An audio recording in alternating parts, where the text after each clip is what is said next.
نجحت التنسيقية الإقليمية ببركان في إنجاح أول منتدى شباب، واختير لهذا اللقاء شعار تحت عنوان الشباب وأزمة المشاركة السياسية بالنادي الثقافي لملوي السفلى، وذلك بحضور المنسق الجهوي لحبيب العلج، الذي أكد في مداخلته على ضرورة الإنصات للشباب وإعطائهم كل الفرص لممارسة السياسة من أبوابها الواسعة، كما أضاف أن الشباب هم الدعامة الأساسية لكل تنمية. كان لقاء متميزا اجتمع به المنسقية الإقليمية مع الشباب ذوي الشهادات، وكان تبادل الأفكار حول المشاركة السياسية للشباب مستقبلا، وما هي أسباب العزوف وما هي التحفيزات للمشاركة. الحوار كان متميز بالمستوى النقاش ومستوى التدخلات، خرج عنه توصيات مهمة جدا، وهي لقاءات قادمة إن شاء الله لإعطاء حلول.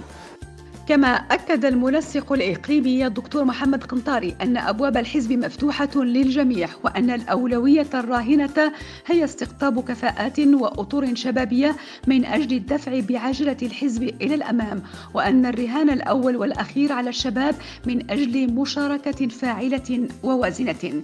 كما أكد على ضرورة مشاركة الشباب في الحياة السياسية، وأضاف أن الشباب مكانهم القيادة لتحقيق الأهداف وتحقيق المشروع المجتمعي للحزب، وليسوا مؤسسين فقط للمشهد السياسي.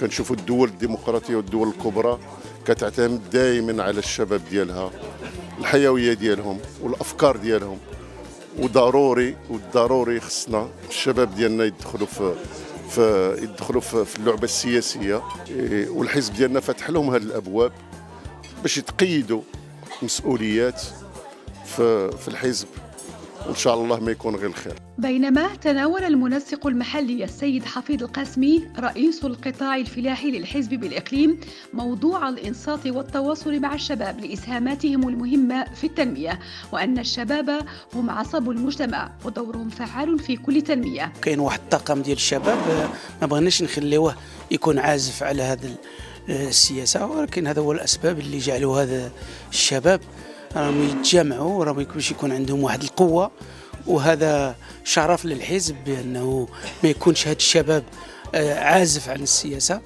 وهذا هو السبب اللي جعلنا درنا هذا المنتدى. الرسالة نوجهها للشباب وهما يتكتفوا ويديروا اليد في اليد، ويكونوا واحد المجموعة فعالة، ويكونوا ناس مهنيين سياسيين حقيقيين.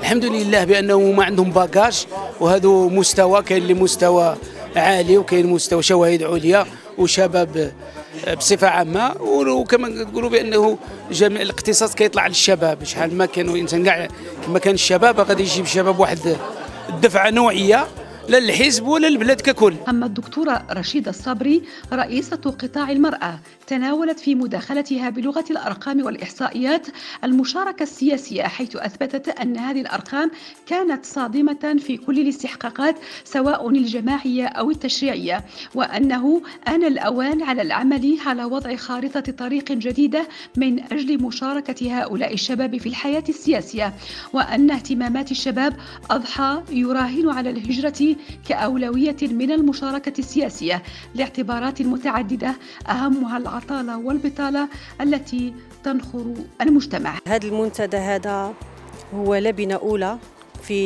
من أجل التواصل مع الشباب، وقد مس الموضوع ظاهرة العزوف السياسي لدى الشباب بالخصوص. هي ظاهرة كونية ولا تمس فقط المغرب بل تمس بلدان أخرى، وتم التفكير في هذا الموضوع لأنه موضوع جد مهم. فالملاحظ أنها ظاهرة قديمة وحديثة. قديمة لأنها تم رصدها تقريبا منذ سنة 2007، ولا زالت تستمر ولا زالت تنخر المشهد السياسي، لذا تم التفكير في هذا الموضوع.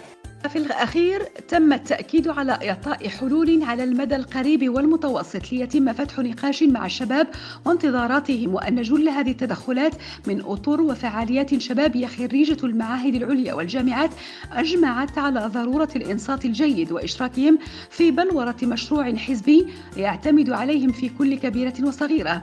وفي تدخل كاتب الاتحادية الإقليمية الإطار فريد مومن هو الفاعل الجمعوي والسياسي الذي أكد على ضرورة مشاركة الشباب في الحياة السياسية، خاصة حامل الشواهد العليا وممارستها لقطع الطريق على دعاة من يروج خطابات التيئيس. كما أضاف أن الشباب مكانهم القيادة لتحقيق الأهداف وتحقيق المشروع المجتمعي للحزب، وليسوا مؤثثين فقط للمشهد السياسي، وأن العمل الذي تقوم به كل من التنسيقية والاتحادية ينصب حول المشاركة الوازنة للشباب في صنع القرار. هذا المنتدى كان منتدى ناجح ومنتدى أول للشباب. الغرض من هذا المنتدى وهو استقطاب الشباب، خاصة الشباب ذو الكفاءة العالية والشواهد العليا. نحاول من خلال هذا الشباب هذه ضرب عصفورين بحجر كما يقول المثل الشعبي، ومن جهة استقطابهم، والثانية يعني حثهم على الممارسة السياسية. بسم الله الرحمن الرحيم. قاسمي حسين، étudiant de l'Université internationale de Rabat, diplômé en master logistique international.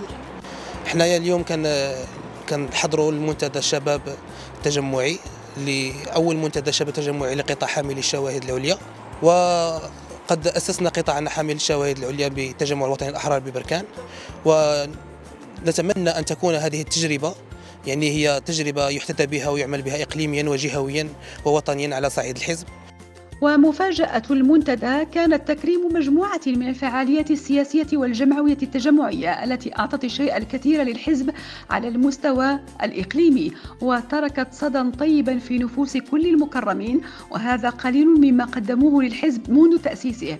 المنتدى الشبابي التجمعي الأول أعطى صورة جديدة للحزب إقليميا، وأعطى تصورا جديدا للمفهوم الجديد للمشاركة الوازنة والفعالة للشباب لإبراز مؤهلاتهم وطموحاتهم التي تنكب حول إفادة الحزب على مستوى الإقليم والجهة. وفي الختام تمت تلاوة برقية الولاء والإخلاص لصاحب الجلالة الملك محمد السادس نصره الله.